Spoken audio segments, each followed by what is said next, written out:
રિક્ષામાં મીટર વગર સવારી માટે ફરજ પડાતી હોવાની ફરિયાદને આધારે પોલીસ કમિશનર દ્વારા મહત્વપૂર્ણ નિર્ણય લેવામાં આવ્યો છે, જે મુજબ જે પણ રિક્ષા ચાલકો મીટર વગર ઝડપાશે તો તેઓ વિરુદ્ધ કાયદાકીય કાર્યવાહી હાથ ધરી દંડની પ્રક્રિયા કરવામાં આવશે।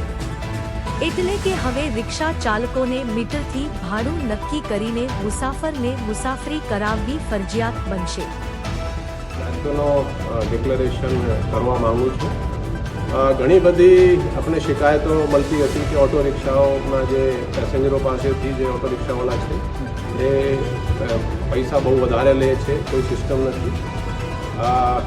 1 જનવરીથી જે ઓટો રિક્ષામાં જો મીટર નહીં લગાડવામાં કોઈ ઓટો રિક્ષાવાળા મળશે તો એના ઉપર પોલીસ ફાઇન કરશે અને બીજા ફાઇન પછી એના પરમિટ ભંગનો એ કેસ કરવામાં પરમિટનો કેન્સલ થશે અને પછી ડિટેન કરવામાં આવશે।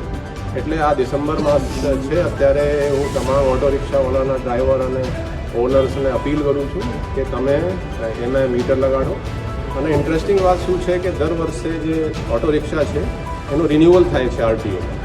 જ્યારે રિન્યુઅલ થાય ત્યારે એમાં મીટર લગાડીને જાય છે, મીટર લગાડીને જાય ત્યાં એનો પાસ થાય। એટલે ટૂંકમાં આ છે કે તમામ ઓટો રિક્ષાવાળા પાસે એનો મીટર છે પણ એ ઘરે રાખે છે, એનો ઉપયોગ કરતા નથી। એટલે આપણે આ ડિસિઝન